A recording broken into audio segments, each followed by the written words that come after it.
Welcome to legal aids after college. मैं हूं प्रियंका और आज मैं अपकमिंग क्लैट 2026 के ऊपर एक डिटेल डिस्कशन लेकर आई हूं।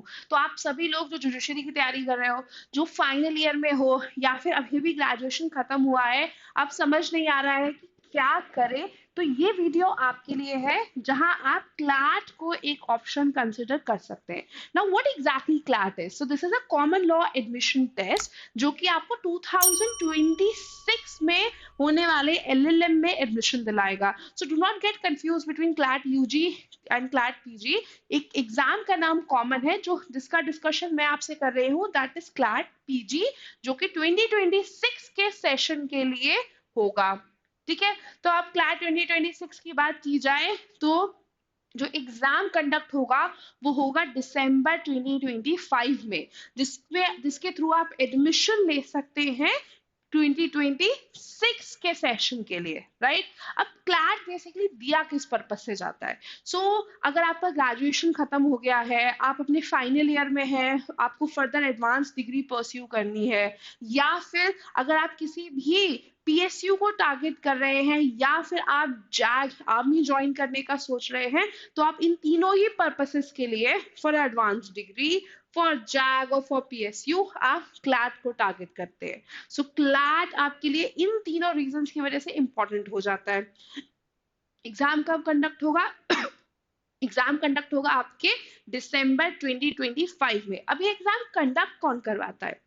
तो ये एग्जाम कंडक्ट करवाता है कंसोर्टियम ऑफ एनएलयूज। जितने भी एनएलयूज हैं इंडिया में, उन सब का एक कंसोर्टियम है, एक्सेप्ट एनएलयू दिल्ली। वो अपना एक सेपरेट एग्जाम कंडक्ट करवाता है जो हम किसी और वीडियो में डिस्कस करेंगे। तो ये सारे के सारे एनएलयूज मिलके कंसोर्टियम बनाते हैं और ये हर साल दिसंबर में आपके लिए क्लैट कंडक्ट करवाते हैं for under graduate and for post graduate. इनसे आपको पब्लिक सेक्टर यूनिट्स में तो एक तरीके से रिक्रूटमेंट मिलता ही है, साथ ही साथ जैक के थ्रू आर्मी ज्वाइन करने का मौका मिलता है और आपको एलएलएम परस्यू करने का मौका मिलता है in all the national law universities and some other universities, जैसे कि national forensic science university, Nirma university, they do take CLAT courses. So these are all the university which participate through CLAT. अब अगर CLAT की बात की जाए, सबसे पहली बात आती है भाई हम क्लैट दे सकते हैं कि नहीं दे सकते हैं। तो ये जानने के लिए कि आप एलिजिबल हो या नहीं, कुछ क्राइटेरियाज हैं। क्राइटेरिया क्या है? सबसे पहली बात, आपके पास एलएलबी की डिग्री होनी चाहिए। आपके पास 3 ईयर एलएलबी की डिग्री होगी तो भी चलेगा, आपके पास 5 ईयर एलएलबी की डिग्री होगी तो भी चलेगा, लॉ की डिग्री होना चाहिए। ठीक है, यदि आप general category, OBC category, persons with disability, NRI category से बिलोंग करते हैं, तो आपके पास अपने ग्रेजुएशन में लॉ की डिग्री में 50% होना जरूरी है। बट अगर आप एससी या एसटी कैटेगरी से बिलोंग करते हैं तो आपके पास 45% होना जरूरी है। अब कई बार बच्चे पूछते हैं मैम फाइनल ईयर में हूँ तो मेरे पास तो लॉ की डिग्री नहीं है, तो मैं क्लैट दे सकता हूँ या दे सकती हूँ? नहीं, तो आप बिल्कुल दे सकते हैं। क्यों? क्योंकि बाय द टाइम आपका जब तक रिजल्ट आएगा, अभी तो फाइनल ईयर में है, बट बाय द टाइम आपका रिजल्ट आएगा उस टाइम पे काउंसलिंग प्रोसेस शुरू होगी। तो काउंसलिंग प्रोसेस के टाइम पर आपके पास ये डिग्री होनी चाहिए। So students who are in their final degree, they are also eligible to give this exam. ठीक है, अब वो बच्चे जो जुडिशरी के लिए प्रिपेयर कर रहे हैं या कॉर्पोरेट जॉब्स कर रहे हैं या कोर्ट में प्रैक्टिस कर रहे हैं, अब वो ये एग्जाम दे सकते हैं या नहीं? तो वो भी ये एग्जाम दे सकते हैं, क्योंकि beauty of the exam is इसमें कोई अपर एज लिमिट नहीं है। अगर आप 45 ईयर्स के हो, 50 ईयर्स के, 60, आप 55 ईयर्स के भी हो तो भी आप ये एग्जाम दे सकते हैं। There is no time to get your education done, कोई भी अपर लिमिट नहीं है। ठीक है, चलो, तो एलिजिबिलिटी क्लियर हुई। You need to have a law degree 50% और 45% depending upon your category and no upper age limit. तो अगर आप एलिजिबल हैं तो फिर जानने का मौका आता है वे एग्जाम किस तरीके का होता है, क्या पूछते हैं, मैं दे पाऊंगा या नहीं दे पाऊंगा। तो ये जानने के लिए हम पहले पैटर्न स्टडी करते हैं। ठीक है, सो पैटर्न में सबसे पहले तो क्लैट जो चेक करता है वो है आपकी कॉम्प्रिहेंसिव एबिलिटी। कॉम्प्रिहेंसिव एबिलिटी बोले तो कि आपको लॉ की नॉलेज है या नहीं है। तो तो कितनी है। ये नॉलेज चेक करने के लिए आपके पास 120 क्वेश्चंस आते हैं। ये 120 क्वेश्चंस बताएंगे कि आपके पास लॉ की कितनी नॉलेज है, और इस 120 क्वेश्चन सॉल्व करने के लिए आपके पास है 120 minutes, right, which means 2 hours. 2 hours में आपको 120 ऑब्जेक्टिव क्वेश्चन सॉल्व करने हैं। अब यहाँ पे जो कैच आता है कुछ चीजों का, वो ये है, सबसे पहला catch is negative marking. Her correct answer पे जहां आपको 1 मार्क्स मिलता है, वहीं हर एक इनकरेक्ट आंसर पे आपको 0.25 का डिडक्शन यानी कि नेगेटिव मार्किंग होती है। ठीक है, तो क्या इंपॉर्टेंट हो जाता है हमारे लिए यहाँ पे, वो है एक्यूरेसी। ठीक है, दूसरी चीज, ये सिर्फ वन लाइनर के छोटे छोटे क्वेश्चंस नहीं होते। आपके जितना भी लीगल मटेरियल है ना, जो थ्रू आउट 5 साल के या 3 साल की डिग्री में इंपॉर्टेंट था, आपकी केस लॉस, आपकी थ्योरीज, आपकी जितने भी लीगल मटेरियल है, सबको पैसेज फॉर्म में डाल के क्लाट आपसे क्वेश्चन पूछता है। तो ये लंबे लंबे पैसेजेस आते हैं जिसमें से आपसे क्वेश्चंस पूछे जाते हैं। तो आपकी रीडिंग स्पीड भी अच्छी होनी चाहिए, यानी कि दूसरी इंपॉर्टेंट चीज हो जाती है वो है टाइम मैनेजमेंट। तो जो दो चीजें इंपॉर्टेंट है इस एग्जाम में is accuracy and time management, क्योंकि आपको 120 मिनट्स में 120 क्वेश्चंस आंसर करने हैं with a negative marking of 0.25।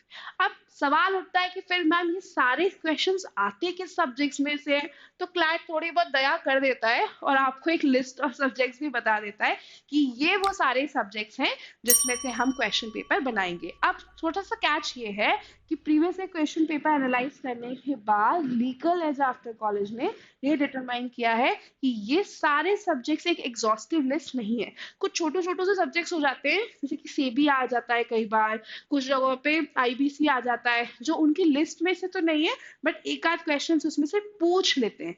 तो कुछ मुश्किल से 4 से 5 क्वेश्चन ऐसे भी हो सकते हैं जो इस लिस्ट के बाहर हो। अदरवाइज आपके ऑलमोस्ट 110 to 115 क्वेश्चन जो है ना इसी लिस्ट ऑफ सब्जेक्ट्स में से आते हैं।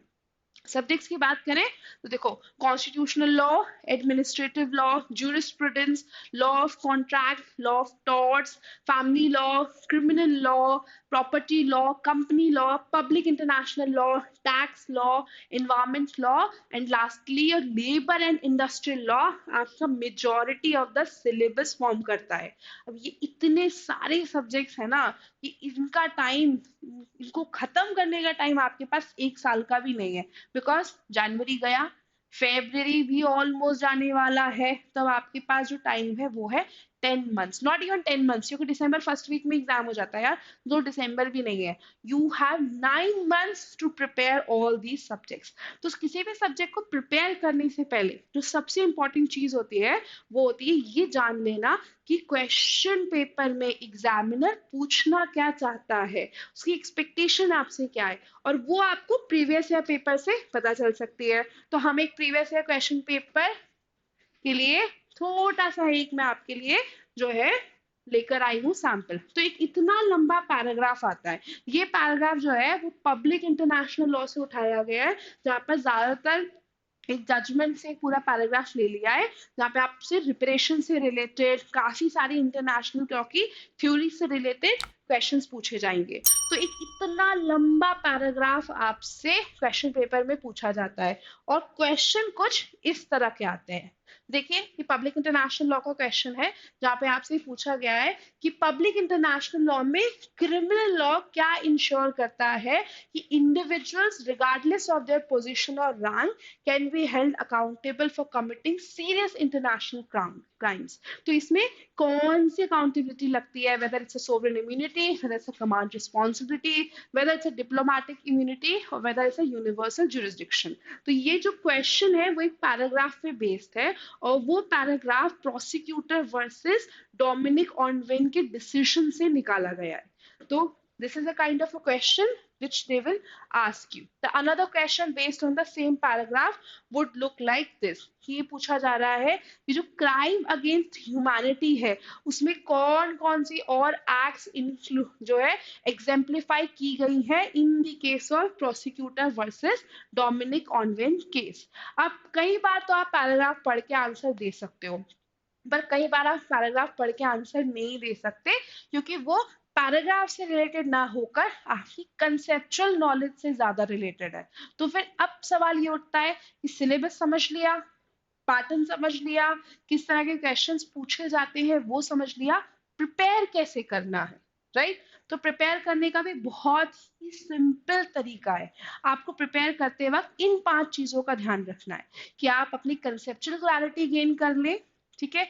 जहां कहीं भी रेलेवेंट सेक्शन नंबर्स हो आप वो अच्छे से समझ लें, आप केसेस को बहुत अच्छे से समझ लें क्योंकि ज्यादातर पैराग्राफ आपके केसेस से आते हैं, और conceptual clarity, section number and cases समझ लेने के बाद उनका रिवीजन बहुत अच्छे से कर लें, एंड लास्टली उसकी प्रैक्टिस अच्छे से कर लें। अब ये सारी चीजें 8 महीने, यानी कि February is gone, March April May June July August September October and November, 9 months में करना, राइट? वो भी इतने सारे सब्जेक्ट के साथ थोड़ा सा मुश्किल है ना? तो उसको हम आसान कर देते हैं। हम उसको कैसे आसान करेंगे? तो हम उसे आसान करेंगे आपके लिए लीगल एज आफ्टर कॉलेज का कोर्स लाके, ठीक है? चलो, तो मैं आपको वो भी दिखा देती हूँ।